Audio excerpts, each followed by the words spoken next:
Se você pretende morar no Japão ou até mesmo ficar por um longo período lá no Japão, esse vídeo é essencial para você. A menos, lógico, que você queira ficar nas mesmas condições de quando você chegou no Japão. Genki, seja Mezawa, tudo bem? E o meu objetivo é ajudar você a ter sucesso no Japão. Bom, hoje eu vou compartilhar uma história pessoal minha, uma história de vida pessoal, que eu tenho certeza que vai poder ajudar muitas pessoas que estão no Japão, ou ainda preparar as pessoas que irão para o Japão. Então, presta atenção nesse vídeo, que eu tenho certeza que de uma maneira ou de outra vai te ajudar. Bom, antes disso, tem muitas pessoas me perguntando sobre o Japão. Como é que está o Japão? Bom, realmente o Japão não está aquelas coisas, não está bom. Porém, o Japão sempre precisou, está precisando e continuará precisando de mão de obra. O Japão conta com uma escassez de mão de obra incrível. Tanto é que nessa semana agora na quinta-feira, eu almocei com o pessoal que veio lá do Japão somente buscar pessoas. Então realmente está precisando mesmo. O que acontece é que a Autopeças deu uma caída na produção, mas isso é mais do que normal. Bom, quem mora bastante tempo no Japão já está sabendo, existem essas variações. Como o japonês costuma falar, ondas, nami. Tem muito nami. Autopeças é sempre assim. Infelizmente, autopeças é o carro-chefe lá do Japão. Se autopeças está ruim, os outros segmentos também a tendência é dar uma caída. Isso está acontecendo porque o japonês não está consumindo. E aí, naturalmente, quando o japonês não compra, a economia começa a entrar em recessão. Mas enfim, quem quer trabalhar, não falta trabalho no Japão. Está trabalhando e está ganhando muito dinheiro. E hoje, o assunto que eu vou falar tem a ver com isso. Mas antes, se você não for inscrito no canal, já se inscreve, deixa aquele like para me ajudar, tá bom? Esses dias eu tô vendo que vocês não estão deixando mais like no meu vídeo. Me ajuda aí e deixa aquele like, beleza? Então vamos lá. E nesse vídeo eu vou falar um pouco da minha história, quando eu fui para o Japão, etc. Eu já falei em outros vídeos um pouco da minha história, mas nesse vídeo eu vou falar um pouquinho mais, e para quem nunca ouviu, eu vou dizer um pouco quem é Seiji Mezawa. Pois bem, eu cheguei no Japão com 16 anos, na flor da idade. Eu cheguei trabalhando em uma autopeças. E como todo trabalho, tinha aquelas pessoas chatas. E tem aquele japonês muito chato. Ainda mais eu, que tenho cara de japonês e não sabia falar nada. Zero de japonês. Aí que eu era zoado mesmo. Eu sofria bullying. Sofria muito bullying no Japão. Mas eu tinha o meu sonho de conquistar os meus objetivos, comprar o terreno em Ilhabela e construir a minha tão sonhada pousada. Era esse o meu objetivo e era isso que me fazia aturar o trabalho em fábrica, aturar os xingos que eu recebia dos japoneses. Mas aí, depois de algum tempo, a minha família veio para o Japão, meu pai, minha mãe, meus irmãos vieram para o Japão e eu fui trabalhar em construção civil. Aí o bicho pegou. Construção civil é um negócio mais punk, pessoal mais ignorante, o pessoal mais folgado mesmo, folgado de xingar com sabe? Xingar mesmo. E aí eu fui trabalhar em construção civil.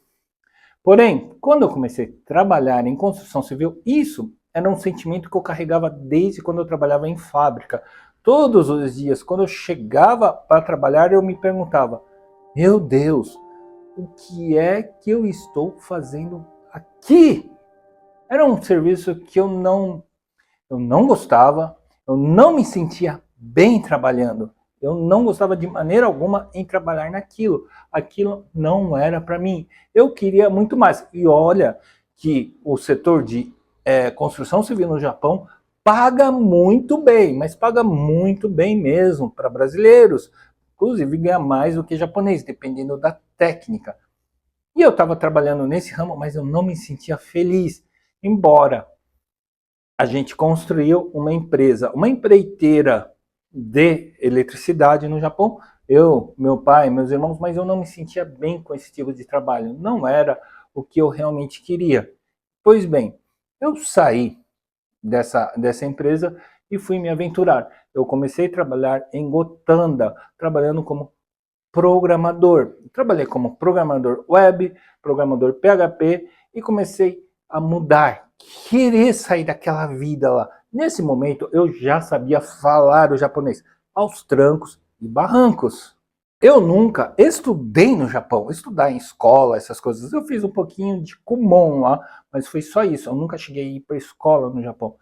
E eu consegui aprender no japonês. O japonês, na verdade, é para enrolar que eu aprendi o japonês. E fui trabalhar nessa empresa de programação, que era voltada para websites de brasileiros. Na época, a internet estava começando a se popularizar, todo mundo já tinha acesso ao celular, fazer compras pelo celular lá no Japão, e eu comecei a entrar nesse time aí de programadores, tá? Beleza, comecei a trabalhar nisso, depois de um tempo eu fui trabalhar como Tantosha. Para quem não sabe, Tantosha é a pessoa que ajuda os brasileiros quando eles estão lá. É a pessoa que faz entrevista com brasileiros, que leva para o hospital, vai buscar em aeroporto. Realmente é o suporte dos brasileiros que estão trabalhando em fábrica. A função é ajudar os brasileiros. Diferente de muitos tantoshas aí que acham que é o dono dos brasileiros. Não é isso. Para mim, a minha função sempre foi ajudar as pessoas, tá? Mas continuando, o que eu quero dizer é que se você está no Japão, você tem que evoluir.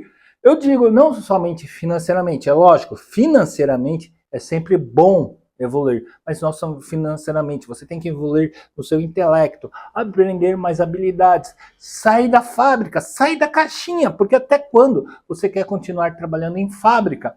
Quando você chegou lá no Japão, vamos supor que você está 2 anos. Pior ainda, eu conheço pessoas que estão 10, 15 anos no Japão trabalhando na mesma fábrica. Nada contra isso. Se você gosta de trabalhar na fábrica, beleza. Então vamos evoluir na fábrica também. Se você chegou na fábrica, se você gosta do trabalho, maravilha! Então comece a evoluir. Se você chegou trabalhando numa máquina, passa 10 anos continuando apertando o mesmo botão, fazendo as mesmas coisas. Não é legal. Você, como ser humano, quando você foi para o Japão, eu tenho certeza que todos que vão para o Japão vão com sonho. Eles não vão lá simplesmente, eu vou trabalhar no Japão porque eu acho legal, porque eu quero trabalhar de peão lá no Japão. Não é isso. Todos que foram para o Japão foram com seus objetivos, independentemente se você alcançou os seus objetivos ou não. Mas quando você foi com o objetivo. O que aconteceu? Esses seus sonhos morreram? Esses seus sonhos você desistiu? Todos que foram para o Japão, quando saíram do Brasil para ir para o Japão, foram com um sonho, foram com um objetivo de chegar no Japão e conquistar isso, retornar para o Brasil. Muitos continuaram lá no Japão, outros voltaram para o Brasil, não conseguiram se adaptar no Brasil, retornaram para o Japão. Mas todos, sem exceção, quando foram para o Japão, foram com um sonho. E eu te pergunto, o que aconteceu com esse seu sonho? O que aconteceu com esse seu sonho de quando você foi para o Japão? Você ainda tem esses sonhos? Ainda você tem aceso no seu coração esse sonho? Não deixe isso morrer. Ressuscite, traga ele de volta para você. Traga esses seus objetivos de volta. Se você pretende morar definitivamente no Japão, beleza. O Japão é um ótimo lugar para morar. Mas more. Não continue fazendo a mesma coisa de quando você chegou no Japão. Evolua. Saia da sua caixinha. Saia da sua bolha. E é isso que eu estou fazendo. Tentando ajudar as pessoas a evoluir no Japão. Você tem que evoluir. Não pode continuar na mesma. Se você gosta de fábrica, beleza, como eu disse. Mas saia dessa sua máquina. Evolua, vire Hancho, vire Kacho, vire Kakaricho, evolua, suba para o escritório, continue na fábrica ajudando outras pessoas. Você não pode continuar fazendo a mesma coisa de quando você chegou no Japão. Todo ser humano deve evoluir, não pode continuar na mesma. E esse que é o meu objetivo, querer abrir os seus olhos quando você chega no Japão. Gente, e isso é possível. Muitas pessoas falam, na minha empresa, na minha fábrica, isso não é possível, não tem chance de evoluir. Eu conheço muita gente que estão lá há 20 anos trabalhando e fazendo a mesma coisa. Eu conheço, sei lá, existem Fábricas, lógico, existem empreiteiras que não te dão essa possibilidade de evoluir. Então, troque de fábrica. O que você está fazendo para você evoluir? Se você for ver o ano passado para agora, estamos quase na metade do ano, no que você evoluiu? Quanto você evoluiu? Faça uma comparação no ano passado ou alguns anos atrás, de repente, quanto que você progrediu. Você consegue fazer isso? Faça esse exercício. Aí você pergunta, como é que eu faço para evoluir, Seja? Como é que eu faço? Como é que você fez para sair da fábrica, sair da construção civil para evoluir? Gente, é muito simples, logicamente, é uma coisa óbvia. Primeira coisa, você tem que aprender o idioma. Se você está morando no Japão e não sabe conversar, como é que você vai melhorar de vida no Japão? Mas idioma não é tudo. Fique sabendo, quando eu fui Tantocha é a pessoa que faz traduções, é a pessoa que ajuda os brasileiros a se comunicarem lá no Japão porque eles não têm o idioma. Quando eu fui Tantocha, eu não dominava o japonês. Então é lógico, o japonês é importante, mas não é tudo. Apenas eu enrolava só no Japão. Então, idioma não é tudo, mas é uma grande escada para você evoluir com o idioma. Quando eu ia para o hospital fazer tradução, só para você ter um exemplo, existe aquele formulário, antigamente era tudo em papel, não sei como que é hoje, mas existia um papel lá, escrito quais são os sintomas, escrever o nome, enfim. É tipo uma triagem que existe aqui no Brasil. Então existia esse papel que a gente tinha que preencher. Eu não sabia ler. Eu não sabia o que estava escrito, mas eu levava as pessoas no hospital para isso. Eu chegava lá e falava, o que está escrito aqui, enfermeira? Me explica. E eu ia lá e escrevia. Às vezes eu não sabia o kanji, escrevia com hiragana mesmo, com katakana, e não estava nem aí. Pelo menos eu ajudava a pessoa. Olha, gente, eu estou me expondo aqui, mostrando como é que eu fiz para evoluir. Eu não sabia o idioma. É lógico, naturalmente, depois eu fiz um N2, eu tentei o N1, não passei, mas hoje eu tenho um Nihongo razoavelmente bom. Eu não passo dificuldades no Japão.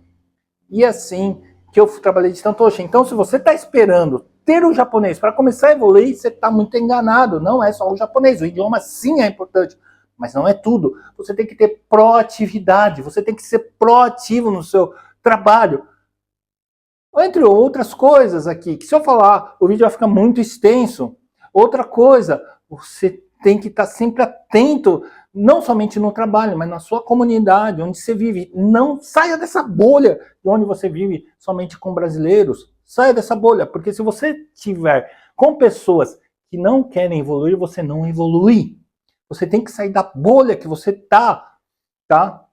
E muito mais dicas. Eu não vou conseguir resumir tudo aqui nesse vídeo. Se você quiser que eu continue nessa pegada de explicar como sair da fábrica, escreve aqui nos comentários. Gente, vocês não estão conversando comigo. Escreve aqui no comentário falando que vocês querem esse tipo de conteúdo. Eu trago mais esse tipo de conteúdo, não tem problema. Eu explico a minha história. Eu explico como sair da fábrica, como evoluir no Japão. Eu estou fazendo mentoria com pessoas que querem sair da fábrica e ir para o escritório, por exemplo. Eu já estou ajudando diversas pessoas. Entre em contato comigo aqui, não sei se é aqui ou aqui, eu não sei onde que está esse card, mas entre em contato comigo. Não fique na zona de conforto, saia da zona de conforto, progrida no Japão, saia da fábrica, gente. Saia da fábrica, ou continue com fábrica, mas evolua dentro da fábrica, progrida dentro da sua fábrica, tá? Então, se você quer sair da fábrica, venha conversar que eu te explico direitinho como você faz para sair da fábrica, como você faz para ganhar promoções dentro da sua fábrica, sai dessa sua máquina e evolua. Como é que você faz para mudar de seção dentro do Japão? Venha conversar comigo que eu quero ajudar as pessoas a progredirem no Japão, beleza? Bom, então é isso aí. O vídeo de hoje foi esse. Espero que tenha te ajudado, espero que tenha abrido a sua cabeça e venha falar comigo, tá? Não esquece, venha falar comigo como você faz para mudar de setor, como você ser promovido no Japão e como você sair da fábrica. Essa mentoria está aberta por pouco tempo, porque, enfim, tem essa diferença de Japão, Brasil, horários, que é um pouco complicado para mim. Mas está aberta essa mentoria, beleza? Fala comigo que agora eu consigo te ajudar. Valeu! Um Um abraço, até a próxima, ou quem sabe a gente não se vê por aí. Valeu!